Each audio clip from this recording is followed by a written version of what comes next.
Hello,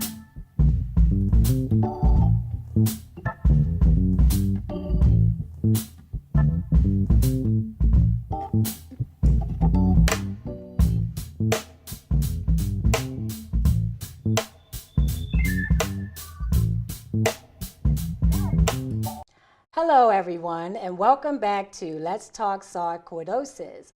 I'm your host, Dorothea Howard, and in the studio today, I have Dr. Sharon Denise Allison Ottey. Thank you so much for being here today. How are you? Thank you. I'm great. You said my whole name. Yes. So yes, I'm great. Good. Wonderful good. to be here and talk about such an important topic. Absolutely. And today, for the viewers, I want you to know we do talk about sarcoidosis and chronic illness, and we want to specialize this conversation to women. We want to make sure that women feel good about themselves, don't feel that low self-esteem, Yes. because when we're finding that we're ill, sometimes that happens to the best of us. So today, Dr. Sharon Yes. will go over all these great things to make us feel good inside and out, right? Yes, that's exactly right. Okay, so Dr. Sharon, one of the first things that I wanted to ask you, what is your mission to helping women, just in general, your mission? So my mission is to help everyone. Okay. But I'm a woman, right? I'm particularly a black woman. And so I do have a natural affinity and passion for women, women's health, women's empowerment, for us to believe that we run the world, which we actually do. Sorry, I love my men, but we actually do. But seriously, I really have a passion for women's health, and often we put ourselves last. It's more important for our guy to get to the doctor, our kids to get to the doctor, our kids to get to a ball game, our kids to exercise, our husband to be able to go play golf. And then we say, well, I really don't have time to do the things for me because I'm always doing something else for someone else. And that's important. We're nurturers by nature. But I want women around the country to nurture themselves and to take some time for themselves to live their best lives. That's awesome because, with sarcoidosis, it, as you know, it affects women personally and professionally. That's right. And with that being said, what would you say and how would you help women to think about living their best life with a chronic illness? I think that one thing that happens with chronic illness, and whether that's sarcoidosis, whether that's a cancer, whether it's diabetes, whatever it is, sometimes the illness takes over our life. So we no longer are known as Sharon or Susie, or no, it's the woman with sarcoidosis, or she's having problems, she has some major depression. So the labels become who we are. So first of all, with any chronic illness, it is something that is happening to you, but it's not you.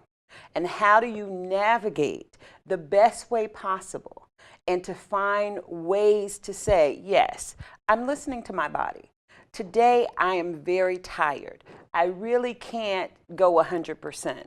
So it's okay. I'm not going to blame myself. I'm not going to get all down and depressed. My body is telling me, and I say this all the time, your body will tell you what's up with your body. Listen, or you will be harmed. And so I think you take one day at a time. I think that you accept at certain periods of time, not all the time, but at certain periods of time, particularly with sarcoidosis and other chronic diseases, that you are not going to be able to do all that you want to do. They say that the spirit is willing, the body just won't. That's okay. And to really say, this is where I am right now in this season of my life. And I'm going to do all that I can to the best of my ability for me. And it's okay for you to be a little bit selfish and say, no, I really have to step back and take care of me so I can be a better me right now. And if that means sleeping an extra 2 hours, that's perfectly okay. You haven't failed because you called in late to work. You haven't failed because you called in sick. That doesn't make you less of a professional or less of a woman, less of a wife, less of a mother or grandma. It makes you you. And people that love you and appreciate you have to respect that. And that's true. And I would like to really elaborate more about that. Why do you feel that we as women need to focus on ourselves when we do have a chronic illness? Because lots of times we do fail to do that. You know, we take everybody else's problems, we try to be superwoman. And we also, whether we're sick or not, we don't know how to say no when we should. And then we go out here and do for everyone else, but we put ourselves on the back burner. Why is that? But I think it's the XX gene. I think that it's ingrained in us from a little girl. I think as much as we want to think that boys and girls are all the same, we're not. We're a little bit different. It's still now in 2017, little girls are supposed to be pretty. Oh, and you're supposed to be smart too. You're supposed to want a career and you're supposed to want a family. You're supposed to be nice, but then you're supposed to stand up for you. How do you do all that? And how do we accept when we don't fit into society's stereotypes of who we're going to be? That starts as a little girl and on and on and on. And so then we get in our 20s, our 30s, our 40s, and someone else is always expecting us. Yes, I can be the nurse. That's the professional. I can do all this necessary in that regard, but at any time when someone asks me to do something that is out of line with my profession, oh, I'll do it because I don't want to be stuck up. I don't want to seem like I'm untouchable. We are seeking for persons to affirm us. And sometimes we need to just be the affirming voice for ourselves. I think that it again, is genetic, but not really genetic. It's learned behavior. And so if I have nieces that are now just turned 8 years old, if I can teach my nieces at 8 years old, I do a talk called Superwoman is Dead. Actually, she never lived. She's a figment of our imagination. There is no superwoman. No one can do it all. And then the sister that did the song, I can bring home the bacon fried up in a pan and never let you forget that you're a man. Why am I trying to remind you that you're a man? Why do I have to do all that? And now I got to buy the bacon too. You don't have to do it all. And that's for women in general. Now, put on top of that a woman that's facing a chronic illness. You already feel like that there's something wrong with you. You go to the doctor, they tell you what's wrong. You have to get all these blood tests, they tell you what's wrong. And okay, maybe a little bit right, but these are your limitations. You're disabled. This is what you cannot do. But all my life, I've been told to do everything. And now I've got to prove everyone wrong. And so we see it as a failure when we don't do it all. You don't have to cook 3 meals a day. You don't have to cook any meals a day. That's why we have all these places you can go, right? That's right. And don't make it so personal that it's a failure within you. It is not a failure. Men don't have the same issues in the same way. They have their own issues. And I certainly love men, so I never bash men.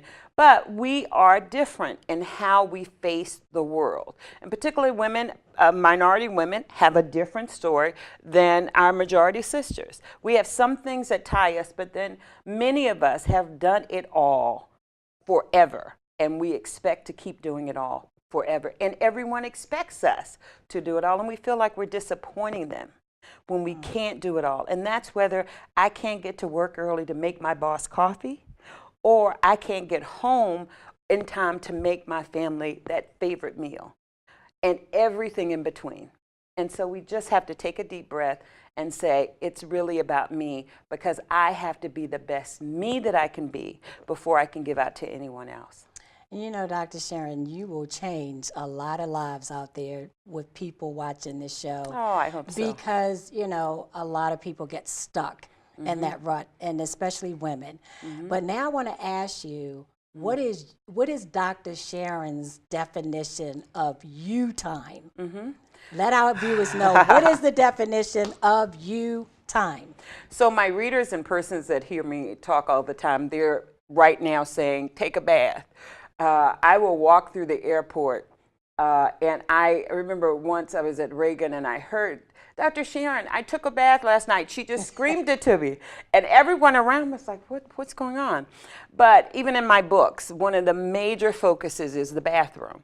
That's one of the major trends. And why do I say that? Because that's what I do. I decide where I'm going to live based on that bathroom, because me time is, what is it that makes you comfortable? What is it that allows you to really breathe in and out? and to relax. What is it that is your comfort zone? Not what someone else prescribes for you.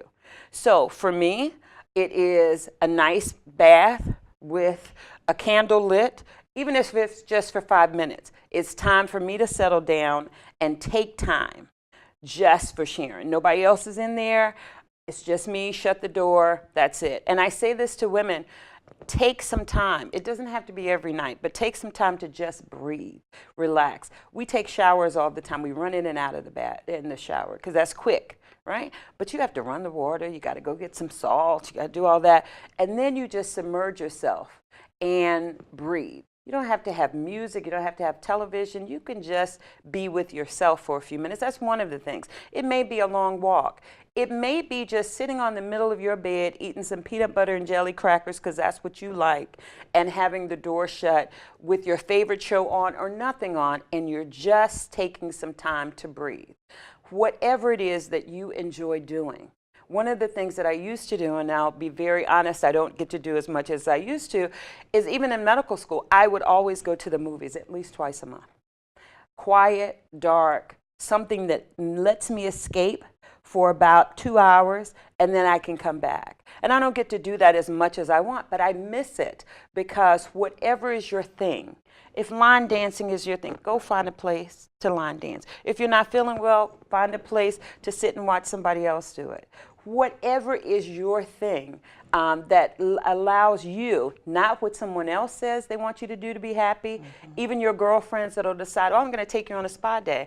And because you have sarcoidosis, maybe you're having some skin issues, maybe you're a little self-conscious, and you actually don't want to be touched by a massage therapist at that time. You don't want a facial. You don't want, because that's not what your thing is. Don't feel like that I have to do it because they were so kind. In love, say, I really appreciate that, but right now, that's not where I am. And I know I went all off subject, but that's what I do. No, I mean, this is great, and that's why you're here, to share your expertise and to help women who are watching the show. Now, with that being said, we know that sometimes if you're diagnosed with a chronic illness, and even if you're not, and you're trying to start that healthy lifestyle journey, and it can be difficult because we don't know where to start. So can you please tell us, where should we start when we're in this particular journey of our life? The first place to start is just say, I want to start. I really want to be healthier. And not just to say it because someone else has said, oh, you should be. No, to say to yourself, I actually want to learn more about my body. I actually want to see some changes in my health and in my wellness. By first just saying, I want to try, that's the biggest first step. The next step is to try a little. So we know that we don't need to drink carbonated beverages, right? But for a person that's drinking 3-liter sodas all over in a day or in 2 days, to say all of a sudden, don't drink any carbonated beverages. That's going to work for about 2 or 3 days, and about 2 o'clock in the morning, you're going to get up and drink 5 liters in one setting. But to say, okay, my first step is I'm going to increase my water by 3 glasses a day and only have 8 ounces of a carbonated beverage. And then the next week, I'm going to increase my water, increase my iced tea with a sweetener or not, and then I'm going to ease myself away. We know that if you follow certain habits for about 3 weeks, they become a habit. So you just got to get over that little hump of 2 to 3 weeks. So the first step is to also be honest. I say pull out a piece of paper, a pen, or your iPhone, and start journaling. You say that you want to eat healthier. Well, what are you eating now? Most of us lie repeatedly. That's a good point. We lie because you forget that bag of M&Ms that was in the car that you ate. Every time I'm on a diet, which is all the time, I'm like, oh, when I journal, I do so much better. You lose, every study known to man says you lose so much weight, et cetera, et cetera. But it's not just in dieting. It is in, I want to increase my vegetables. Okay, not with ham hocks. And I'm from the South. So, you know, collard greens typically are a little bit of greens, a whole bunch of ham hocks and grease, versus the actual green with a little bit of other things in them to be able to taste your food. The other thing, as far as making small steps, we know that studies show that if you cook and prepare your own food, that you have more control over nutrition and over the health benefits. So just those little bitty steps. We say all the time, I can't afford to eat well. Fruits cost so much. I complain in the store all the time. You know, you can get a bag of chips for $1, but you can get a basket of strawberries for $5. What is wrong with America? Mm-hmm. But what is your health worth? What is it worth? What is that bag of Lay's potato chips or whatever the brand is? What is that worth to you? What is it going to do to your heart? What's that sodium going to do to your blood pressure? Hypertension is a chronic disease. What is that going to do to you versus what are those wonderful ripe strawberries going to do? And is your health worth it? So let's talk about that, mm-hmm. Dr. Sharon, about nutrition. Mm-hmm. What part does nutrition play in the role of living our best life? Mm-hmm. Food is the fuel. Mm-hmm. Many of us eat too much of it. I wrote a book called Is That Fried Chicken Really Worth It? It's several years ago. Not a diet of mindset. Several years ago, I lost about 120 pounds and still have another 40 pounds that I've been fighting to get rid of. Congratulations, because you look really Yes, well. thank you, but I still have much more to go and backslid a couple times. But it comes down to and I named the book Is That Fried Chicken Really Worth It? Not a diet mindset, because my mother makes the best fried chicken in the world. She does. And so for me to go to North Carolina and my mother not to have fried chicken waiting on me is absolutely insane. So what I have to do is think, I'm going to North Carolina. I'm going to have my mother's fried chicken. What do I have to do to offset making that decision with a healthier decision? How do I balance? Nutrition is so important because food is the fuel that runs our body. Mm-hmm. You can put in low octane fuel or you can put in higher octane fuel. The lower fuels are going to clog some arteries, are going to have you with diabetes, have you feeling just blah, a minute on the lips, 10 years on the hips, but also you feel bad. You feel bad when you eat a greasy burger. You are going to feel bad eventually. So when you eat it, great. About 2 or 3 hours later, that grease is going to settle. You're going to feel bad. How do you make those little bitty steps and those changes? Because, again, whether it's a chronic disease or just how you live your life, that you want to have more energy, that you don't want to sleep as much or feel as tired. Nutrition is so very important. You have to eat. It is what choices you make. And I don't believe that you have to eliminate entire food groups. That's a fad diet. And I was speaking to someone even yesterday about who has decided that she's a vegetarian. And I talked to her just about, well, what vitamins are you taking? How are you making sure you get some dairy in? Because all things aren't necessarily bad. There's some things that we know there is no reason for us to eat. Right. But at some point, how do you balance it? And it's not punishment to eat healthy. Actually, you'll start to feel better. You definitely will start to look better. And it is the combination. We're talking to women today. And so it's important for us. I have a program called Beautiful Woman Inside and Out. We have a conference coming up in a few days, actually. A few days. But it is not wrong to want to look good. Right. It is not wrong. It's not vain. And so it also is not vain to say, I want to lose weight because I want to be a certain style. Now, I want you to actually say, I want my heart to be better and all of that. But if the hook is that you're getting married or you have an anniversary and the hook is, I'm going to do something healthy and I'm not going to do a fad and I'm going to be better, those little steps you start. And then if that helps you get to where you need to go ahead. I love your attitude about everything that we're talking about, Dr. Sharon. Also, you know, with sarcoidosis and any chronic illness, it can be a very lonely disease, a lonely illness where you feel like no one wants to be around or no one wants to listen to you. So how important is it for a sister circle to evolve around the reality that you have a chronic illness? So how is that important to have that circle of women around you? That is so very important. Women or men around you, people that really have your back. You must have that as a human being. That's what separates us from a plant. And even a plant will have some other plants around it. It is so important that you have people that you honestly trust. Sarcoidosis can be tricky because we understand when you say I've had a heart attack. We understand when you say I have diabetes and those kind of more common chronic illnesses. But the average person, if we walked out on the street and said, can you tell me what sarcoidosis is? The majority of them would not be able to. Certainly programs like this help, but we have to keep pushing the message out. And then, even if they know what sarcoidosis is, it's a little vague, and everybody's a little different, and it doesn't affect me, and did it go away? What is burnout? What is all that? Then it is education. So I would tell any person that if you have a chronic disease, you need to educate. Bring someone with you to your doctor's appointment. Give them a book or a pamphlet with you and say, this is what to expect. You're supposed to have my back. And if we're on this journey, we both got to know at least what the map looks like. And I trust you enough to be honest enough with you to say, this is what I have.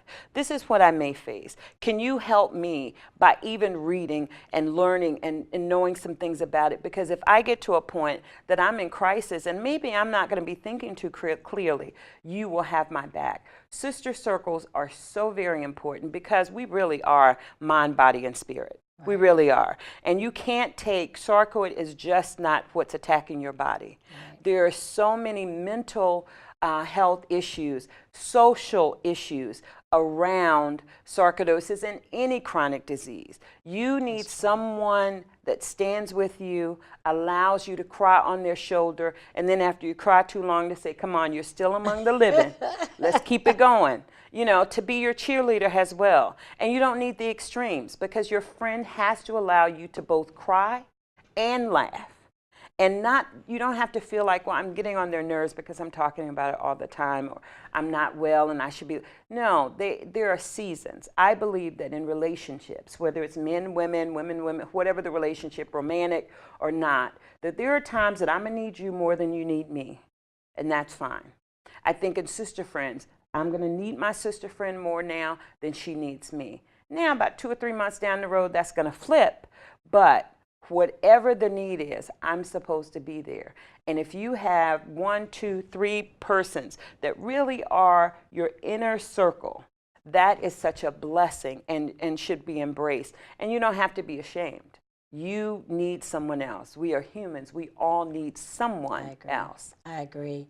And, you know, beauty is in the eyes of the beholder, as we know. But it's important for women to maybe treat themselves to a makeover or, you know, a spa day or whatever that is. So with that happening to all of us women, how does that help? How important is that really to have that makeover and how does that change our attitude about how we feel about ourselves? I have been again, doing a conference a long time called Beautiful Women Inside and Out for several years. And I remember at a recent conference, a young woman was about 60 years old. And one of the things that we did is we did a makeover for her. And we gave her flowers. 60 plus years old, she had never gotten flowers before. And that was life-changing for her. It's okay. It's okay to treat yourself. It's okay. I couldn't fathom. You never know what someone else's journey is. And so we find that in times of economic depression, lipstick sales remain high. Why? Because I can pay $10, $12, $25 for some lipstick when I may not be able to go get the full massage and all that other stuff. So lipstick sales are there. So there is a connection between our psyche and beauty and what we perceive as beauty. And so it is important for you to do self-care. You don't have to have a full massage. You can go get a chair massage for $10, you know, in the mall or whatever. You can actually buy things for yourself at home to do for moisturizers, for lotioning, and for scents and things like that that make you feel feminine and make you feel like I still have it together a bit. And that's appreciating yourself and whatever that is. Many women don't like makeup at all, so don't force yourself to go get a makeover. But all of us want to make sure our hair looks pretty good, and, you know, that we're our best self. And then often with sarcoidosis, we know that there are physical manifestations. If you're having skin changes, if you're having hair loss, those attack the very fiber of perhaps who you have thought you were in your 20s. And now this disease not only is taking my energy level, it's taking my beauty, it's taking something else from me. That now goes back to mental health and self-esteem. And what can I find inside of myself to say, I'm still going to be okay. I'm still the woman that I was. I just have a chronic disease that I have to navigate through, but I'm still the woman. I still got it going on. I may be hit right now, but give me a few minutes and I'm going to come back. Well, since you said that, and I was going to ask you about the self-esteem, but you did kind of elaborate on that a little bit, and I know we're actually running out of time. But I wanted you, Dr. Sharon, to tell our viewers, what is your description of a whole woman? I think we're all trying to be whole. I think as a woman of faith, I have to go back when Jesus asked, will you be made whole? And that goes back to, will you search within yourself to make sure that you are addressing your mind, that you're expanding your mind, that you're not getting stuck, and that there's a book that you pick up every once in a while. There's a program that's not a reality TV show that you watch that actually will expand that part of your life, and that you'll open yourself up to new ideas and new situations.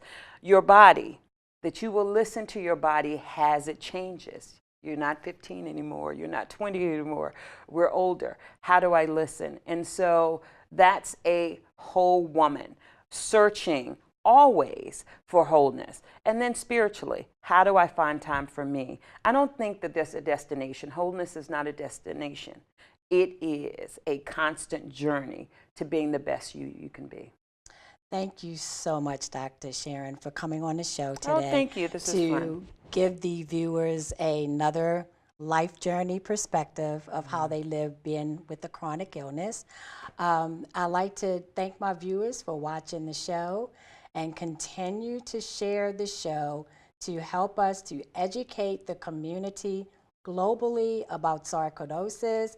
Please live your life like Dr. Sharon said. Take care of yourself. It's okay to take care of you, and always listen to your body. If something's not right and you don't feel good, then stop doing it.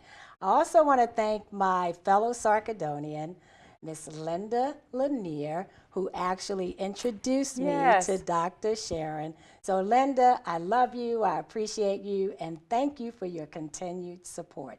Thanks for watching. Stay positive and live your life.